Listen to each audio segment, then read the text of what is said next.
Hi, everybody. Welcome to the Behavioral Health Podcast with Behavioral Health Queen, Dr. TK. And yes, thanks for joining me this morning for this combined TikTok and podcast presentation. If you're listening from Podbean, please go ahead and start with your level of engagement. If you're watching me here on TikTok, I'm looking forward to you liking, loving, and giving some support today. I'm Dr. Teranda Knight, and this is where leadership basically beats behavioral science. I want to take a spin today on AI in higher education. So today's episode, behavioral intelligence, what it is, why it matters, and how to deploy it to combat burnout, elevate student success, and harness AI responsibility. So, yes, thank you guys for joining me. If you pop in, just make sure you get your freebies that is given. So, I want to start out this morning by, or noonday, I should say, by sharing what the behavioral intelligence, which is also known as BQ, really stands for. And it's basically this skillful integration of the behavioral health insights and data into leadership. And it's basically looking at it from the lens of leadership decisions, as well as the systems and designs that are used to help layer IQ as well as EQ. So, thanks for joining me today. I want to take some time to mention the neuroscience of self regulation because that's what Never Feed the Beast, Work Hard, uh, and Staying Peaceful really stands for. And yeah, looking at it from the peer aspect, the influence of peer, and also the data interpretation. So you'll see me look back and forth from looking at my Podbean to make sure I don't have anyone that pops in that wants to engage as well. And hi, Rue, I'm definitely going to engage with you all that's joined as well as Suma with TikTok. So yes, go ahead, click on that heart above, get your freebies, share some love by helping me meet my goal today, as well as sharing this live out. And go ahead and just start clicking so I can get some loves going on. First off, let's look at set. So this is just a soft height. It's measurable impact, right? And so when we're measuring impact, we're looking at it from the lens of how important or useful the information is that we are obtaining from the behavioral intelligence, not just ourselves, but looking at the systems and processes that are being used. And I say this interchangeably because in higher education leadership, it can impact students, not just the faculty and staff. So, how your faculty and staff is basically being able to navigate themselves through the process of their roles also impacts the student success and them getting the education they need. Burnout, once again, is something that is definitely inevitable. It's going to happen to some extent, but it can be managed. We can also talk about it from the extent of how to manage it so that it doesn't impact the individual's health so tremendously or their ability to do their jobs and their morale. So, burnout trends and some behavioral gaps. I just want to share a little bit of that statistics with you guys this morning. So, to better understand BQ's urgencies, which is the behavioral intelligence, let's look at the burnout trends. So, if you've looked at my website, you've seen some of the research that I've actually identified with. This is just some additional stuff. Good morning, Casey, Cass, Sugar Plum, Viva's remodeling. Okay. So thanks for joining this morning. I just want to come on and do this insert because a lot of your students, family members are going back to college this year or they're starting college this year. So this is just some important information that you guys can utilize when making decisions and making sure that your loved ones have what they need, but also the faculty and staff that's working with them. So, over 55% of college students report academic burnout themselves, and that's over like half the population of students on campus. That's a lot. And 20.5 notes severe symptoms. So when we talk about severe symptoms, we're saying that they're not able to function, not able to get up and go to classes, or they're using substances like alcohol or drugs to help themselves navigate their course of being on college campus or in college. Another survey finds that 4 in 5 seniors face burnout during undergrad. Okay, that's might as well say close to 5 out of 5. All right, and if you know statistics in some sense or numbers, 4 out of 5 is a lot of students. So we're looking at global studies that show the 56.3% exhaustion and 55.3% cynicism and 41.8% of inefficiency. That's a lot for students that are going to higher education to get degrees to be able to utilize in the workforce. Okay, we have to make sure that we're setting them up to succeed and not to fail. So faculty aren't spared, right? When we're looking at it, that was just a little bit about the student part. Let's look at how it looks from the faculty standpoint. 64%, that's over 50%. 64% of instructors report burnout. And that's mostly because, as an instructor, I was an adjunct professor of psychology. We want our students to succeed. We understand the importance of you guys paying your money to go to higher education to improve your lives. And we want to see you achieve that. We want to see you accomplish it. But you also have to work for it, and you have to be able to manage your lives in order to be successful with that. I taught students that were basically anyone that was over the age of 18, but majority of my students were was deciding to come back to school in their 40s or 50s. Sometimes I had students over 70, and they were doing it as a challenge to show their family members that they could continue to go to school and obtain what they needed to be successful in their careers. Hi, Mimi. Good morning, Frank and Leo. So, yes, this information is exceptionally important because we do not want to lose our higher education professionals. We want to be able to keep them, and we also want to see our students succeed as well. And with this new behavioral health initiative, a lot of faculty and staff is feeling overwhelmed or barred down with the expectation of being able to identify when their students may be struggling or having potential issues that's going on. This presentation today on Podbean and with TikTok is to basically highlight some of the factors that can be utilized within AI to help with that. So these numbers that I just shared just aren't abstracts, they're symptomatics of a system, and that systems lacking behavioral health insight. And instead of reacting, leadership must anticipate through behavioral intelligence. I'm a visionary leader, and as a visionary leader, I take and I evaluate where higher education, faculty, and staff, and those that work in behavioral health leadership are and where they can be by looking at where they stand at the moment. So, looking at holistically, just like you guys hear a lot about looking at your health holistically, we have to look at processes and systems holistically.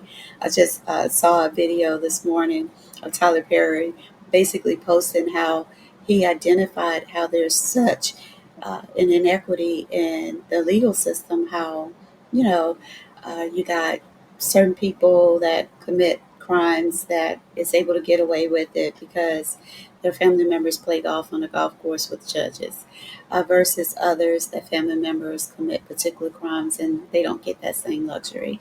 And a lot of times the crimes are even worse. I get it. It's the same thing with processes. People don't like change. They don't see the value in it, but that's why we have so many organizations that close down every day because they're not willing to change. They're not really willing to do the research to be able to find the things that is needed to be able to succeed. Thank you so much for the loves and support this morning. Cece, hi, good morning. Yes, so we have to be able to support process changes because it's process changes that keeps organizations alive and thriving. I don't like to see organizations have to shut down or get audited. Good morning, Cece. Hi. And yes, that's the reason I do what I do. I want to see everyone win. And it's not just about the patient or client winning, it's about the organization winning. Because if we can keep the organization thriving and surviving, then we're able to achieve that for our actual patient and client populations we're working with. So, with that said, I want to navigate over into why behavioral intelligence matters now. And it matters because with the new initiatives that happen after COVID with behavioral health and higher education, burnout is at its highest overload. And it's coming with being overworked. But also now with new processes, we're trying to figure out how to provide early intervention to the students so that we can be able to help them be successful. AI is an integrative tool that can be utilized to help organizations trigger certain things like attendance, students missing so many days, or being so many having so many tardies, as case management reaching out to them to schedule those necessary appointments. Because guess what? We all have what I love to call hidden stressors. But it's also research out there about hidden stressors. And it's these hidden stressors that feeds the beast. It's those hidden stressors that get us caught all up in our behavioral intelligence decline. So that is the point of understanding what behavioral intelligence is, how to manage your behavioral intelligence, not just from a personal perspective, from your environment, knowing who your team members are, who's good at what. How can you leverage that to complete tasks and get jobs done efficiently and effectively? Just because everybody went to school for something and has that same degree doesn't mean that that's their specialty area. So know what everybody's specialty area is and work together as a team. Maybe someone's really good at being creative, whereas the other person is really good at communicating. Take those things and be able to delegate tasks so that you are not getting burned out. Because remember, if you don't have behavioral intelligence, you're increasing your stress levels, you're getting poor sleep quality, and you're actually going to come up under some form of financial pressure, either where it's on a personal basis where your health declines and you're no longer able to make income, or from an organizational standpoint, you don't change and you're not able to stay up to speed with the constant things going on in the world around you so that you can grow and succeed too. So, financial strain, I just want to come out of the US a little bit. And this is why.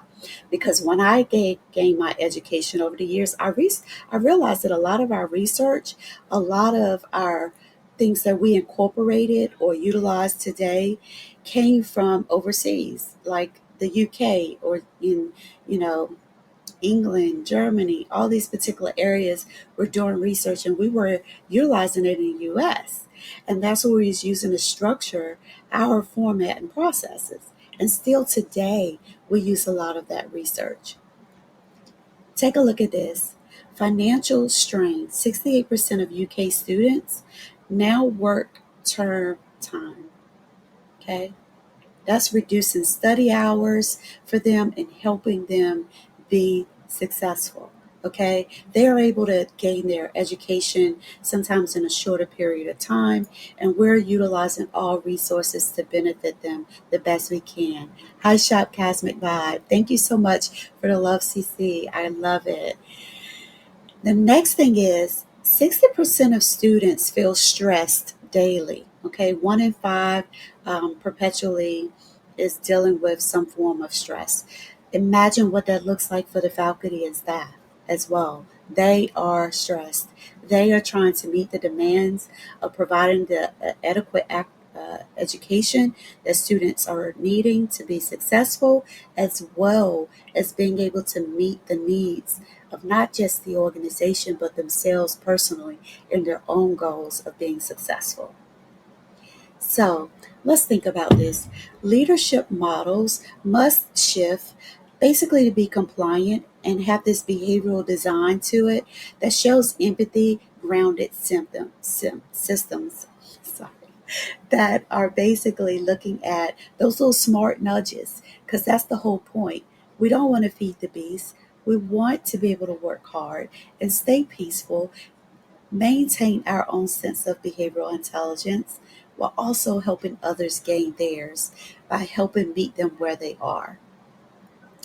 Let's take a look at AI, behavioral data, and some of the behavioral intelligence that comes from that. Here's where AI enters. AI is pretty abundant. Yes, it has its quirks just like anything else. It's created by human beings. And as we know, we're not perfect. And once we gain that knowledge and understand we're not perfect, then we also understand that the things we create and the processes we do aren't perfect. They all stand grounds for growth, even my own. I utilize AI to audit me all the time and share things and also help me see it from the lens that you guys may see it. I did a recent audit that helped me see how people can see my organization as being a scam. And I'm like, well, no, I have these things in place, but because they aren't obvious, they aren't right there in the eye when you go to my website. Some people look at it as if, oh, this just some other program or service that's out there that definitely isn't going to give what it says it's going to give. Well, guess what? Sometimes you go to Walmart and buy products that isn't what it says it is, but you don't make a big fuss about it, and you still go back to Walmart next week. You saw the benefit of the things that you have obtained from them that was useful. And that's what obtaining services is about. Knowing that it's imperfect, knowing that it's there to try to help you, and communication is exceptionally important. And I get it. I've been retaliated against in trying to get my own health care, trying to advocate for health care for my family, trying to advocate for behavioral health services and health care for the patients and the students that I've worked with over the years. It happens.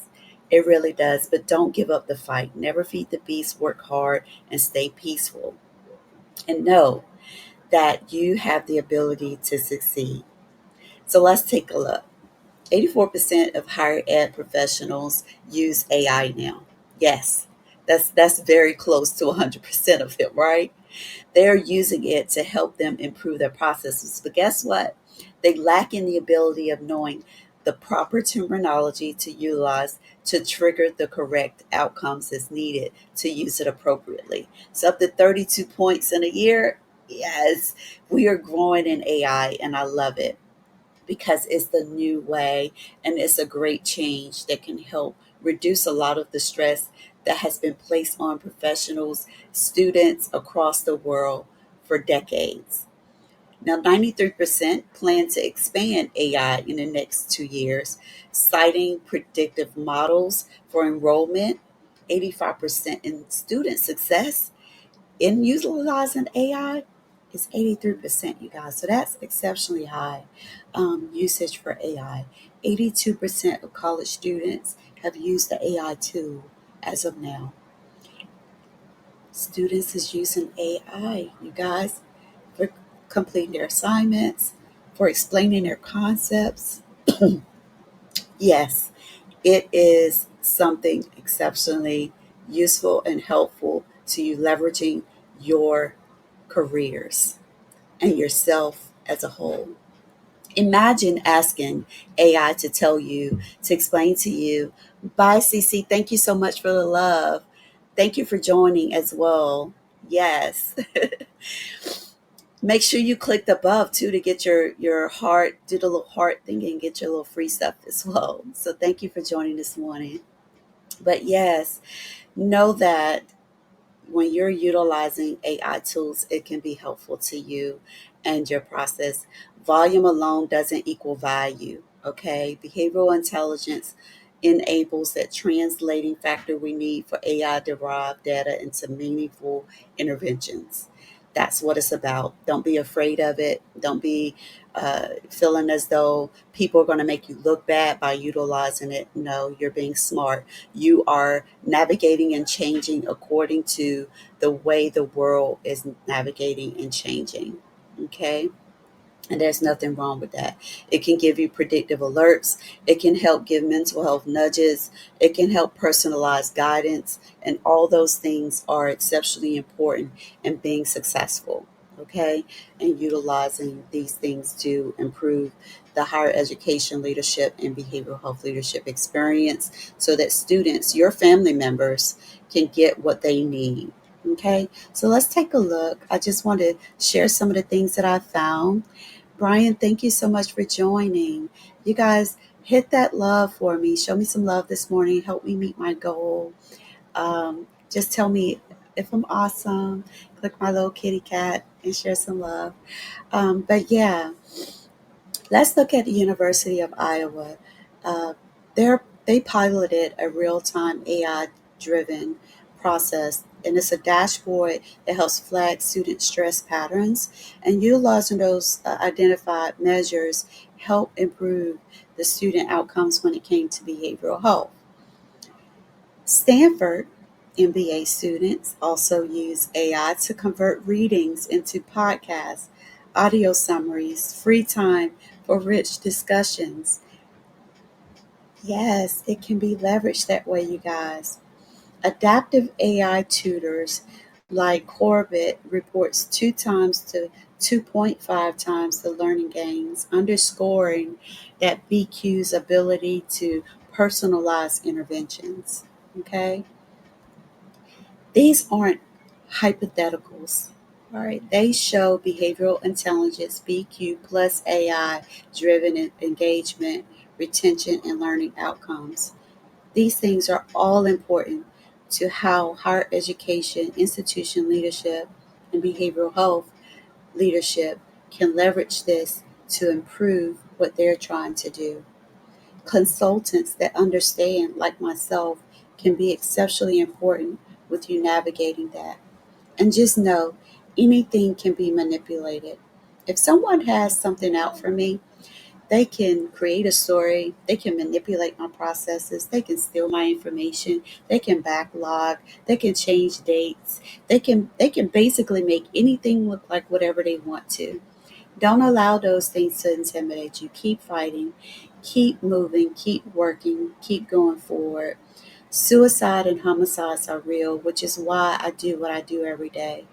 I worked in the field of behavioral health for so long. I know I look young, but I worked in behavioral health for over 14 years. And I'm going to tell you, you get to see how people rights are taken away from them because they wait too late to get the services they need. And that's what puts you in the mindset of how can we prevent it from getting to this point. Okay. Some states won't even allow people to own firearms if they've ever been involuntarily committed.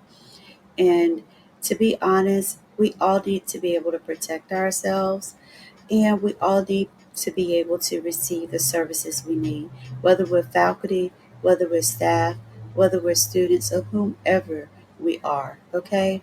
Know that you have the capability to achieve those things if you're willing to change and identify with new factors that can help you.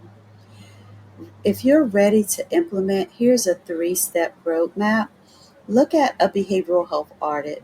Look at how map out your stress levels, if there's any hidden stress, if there's any issues with your sleep, engagement via surveys or AR logs.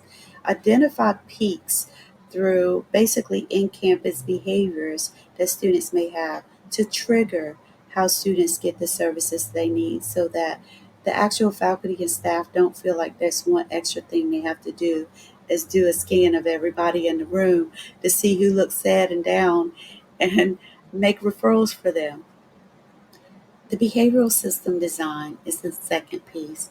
Use nudge frameworks, peer support channels, and trauma informed trainings to make sure that individuals are aware and knowledgeable of the things they can do to help someone else.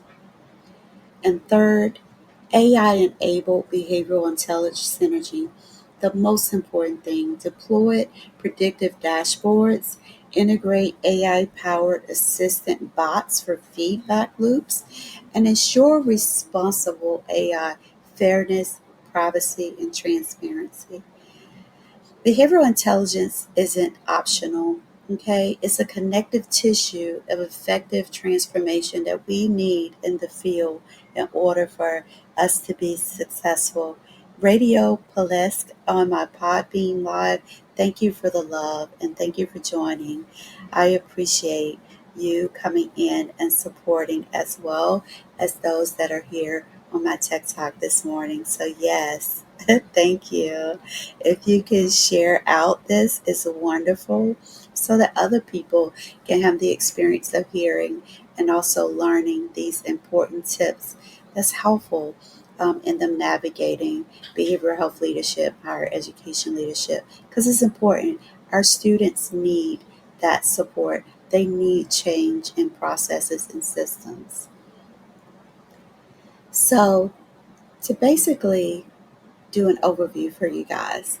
Burnout is widespread and it's something that we cannot eliminate, just like stress, right? Because everywhere doesn't want to change, but what we can do is figure out how we can cope with those things and change accordingly so that we can be successful as things navigate.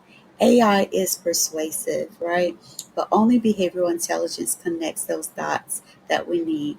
So ask yourself, where am I leading? I'm going to say this reactively. Where am I leading reactively instead of behaviorally? I have to say that again. Where am I leading reactively instead of behaviorally? Create the plans to the issues, advocate for the things you can. I get it.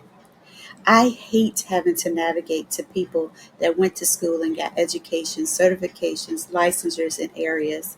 I hate to have to tell them, hey, can you do X, Y, and Z? Or why didn't you do X, Y, and Z? Those should be things that should just naturally come with them being the professional in the field. But I have to remind myself that just because someone has education, licensures, and certifications doesn't mean they know everything. And just because they pass a test doesn't mean they know everything. They just may be really good test takers. What we have to realize is that sometimes really good service processes and systems sometimes comes from those that just have a visionary lens. They can evaluate things and see them for where they really are. So once again, ask yourself, where am I leading reactively instead of behaviorally? Go ahead and direct message me. Go over to my website. Purchase some of my products to remind you to never feed the beast, work hard and stay peaceful, because it's important to be reactive, identify where the core problems or areas of issues that could be improved are and how they can be improved, and talk and find the right people to help you achieve that. Share this episode today on from my Podbeam, you guys.